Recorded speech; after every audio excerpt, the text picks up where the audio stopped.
Assalamualaikum warahmatullahi wabarakatuh. Perkenalkan, nama saya Dimas Aldi Pratama, mahasiswa asistensi mengajar UIN Malang yang mengajar di Mandua Jombang. Di sini saya akan menjelaskan materi tentang berkompetisi dalam kebaikan, materi Al-Quran Hadis kelas 11. Baik,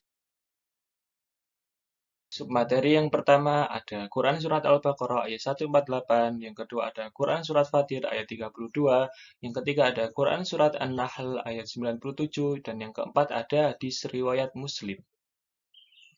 Langsung saja, yang pertama ada Quran Surat Al-Baqarah ayat 148 yang berbunyi, Bismillahirrahmanirrahim. Walikulli wijhatun huwa muwalliha fastabiqul khairat aynama takunu ya'ti bikumullahu jami'a innallaha ala kulli syai'in qadir. Yang artinya, bagi setiap umat ada kiblat yang dia menghadap ke arahnya, maka berlomba-lombalah kamu dalam berbagai kebajikan. Di mana saja kamu berada, pasti Allah akan mengumpulkan kamu semuanya. Sesungguhnya Allah Maha Kuasa atas segala sesuatu. Quran Surat Al-Baqarah ayat 148.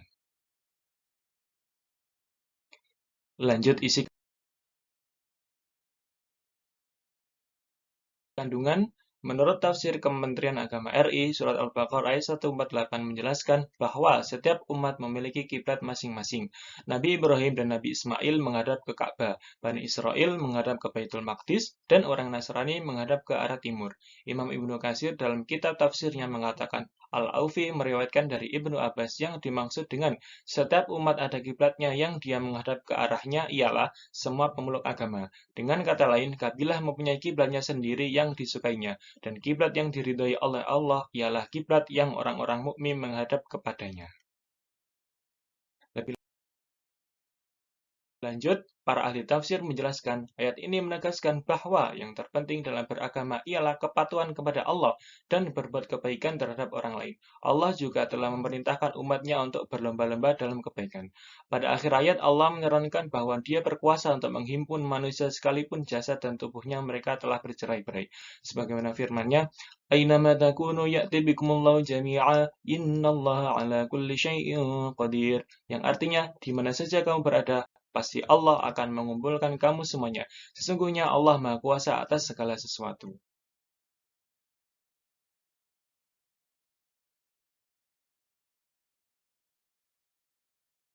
Lanjut asbabun nuzul, ayat ini berhubungan erat dengan ayat 144 yang memerintahkan untuk menghadap ke kiblat Masjidil Haram.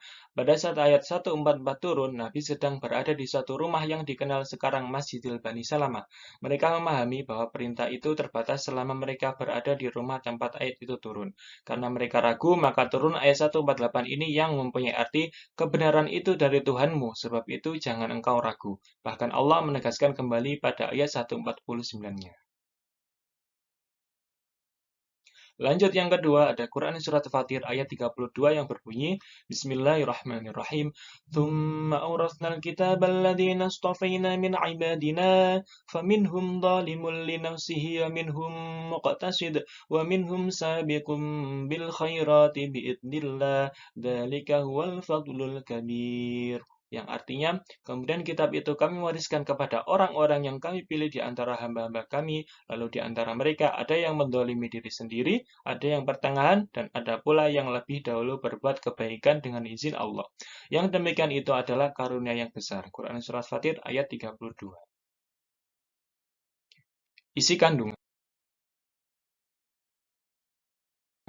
Surat Fatir adalah surat ke-35 dalam Al-Quran yang terdiri dari 45 ayat. Surat ini dinamakan Al-Fatir karena diambil dari ayat pertamanya yang menyebut nama Allah Subhanahu wa Ta'ala dengan sebutan Fatir, yang berarti pencipta. Allah adalah pencipta langit dan bumi, pencipta malaikat, dan pencipta semesta alam. Dalam surat Al-Fatir ayat 32 juga dijelaskan bahwa kelompok yang menjadi pewaris Al-Quran ialah umat Nabi Muhammad SAW. Hal ini dikarenakan Allah telah memuliakan umat Nabi Muhammad melebihi kemuliaan yang didapatkan oleh umat sebelumnya.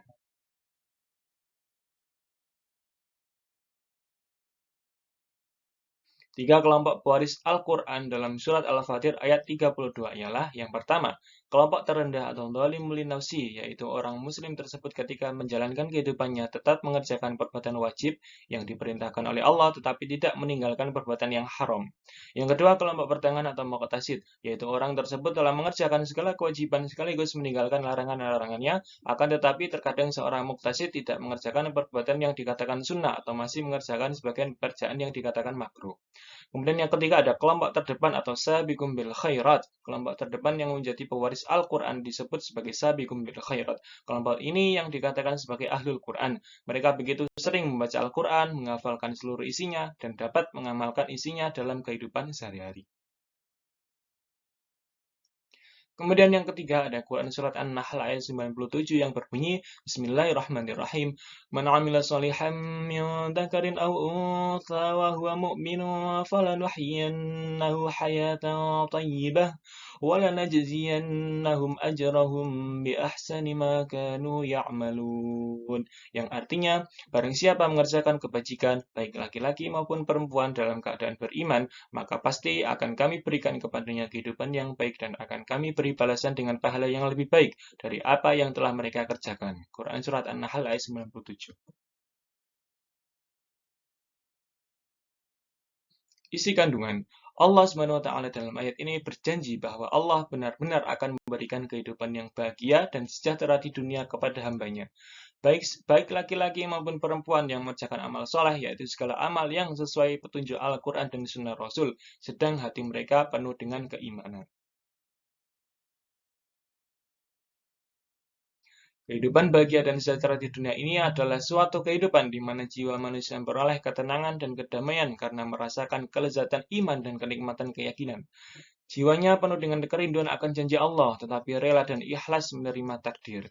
Jiwanya bebas dari perbudakan benda-benda duniawi, dan hanya tertuju kepada Tuhan yang Maha Esa, serta mendapatkan limpahan cahaya darinya.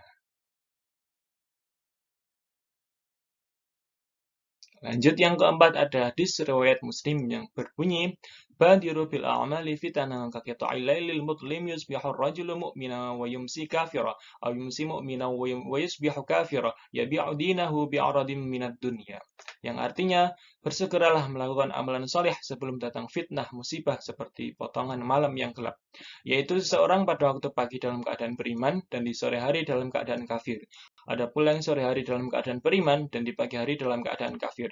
Ia menjual agamanya karena sedikit dari keuntungan dunia. Hadis riwayat Muslim nomor 118. Kemudian penjelasan hadis. Hadis ini berisi perintah untuk bersegera melakukan amal soleh. Sebab dikabarkan bahwa kelak akan datang fitnah seperti potongan malam. Artinya fitnah tersebut tidak terlihat nyaris sempurna. Ketika itu manusia tidak tahu kemanakah mesti berjalan. Ia tidak tahu di manakah tempat keluar. Fitnah di atas diibaratkan dengan potongan malam yang sekali lagi tidak diketahui. Sehingga seseorang di pagi hari dalam keadaan beriman dan sore harinya bisa menjadi dalam keadaan kafir. Dalam satu hari bayangkanlah ada yang bisa demikian. Atau yang di sore hari dalam keadaan beriman dan di pagi harinya menjadi orang kafir. Mereka bisa menjadi kafir karena menjual agama. Pelajaran lainnya dari hadis ini ialah yang pertama, wajibnya berpegang teguh dengan agama. Yang kedua, bersegera dalam melakukan amal soleh sebelum datang cobaan yang merubah keadaan. Yang ketiga, fitnah akhir zaman begitu menyesatkan, satu fitnah datang dan akan berlanjut pada fitnah berikutnya. Yang keempat, jika seseorang punya kesempatan untuk melakukan satu kebaikan, maka segeralah melakukannya, jangan menunda-nunda. Yang kelima, jangan menukar agama dengan dunia yang murah. Semoga Allah memberi kita taufik untuk bersegera dalam kebaikan dan terus menjaga agama kita. Amin. Oke, mungkin sekian penjelasan materi dari saya. Mohon maaf apabila ada kurangnya. Terima kasih. Wassalamualaikum warahmatullahi wabarakatuh.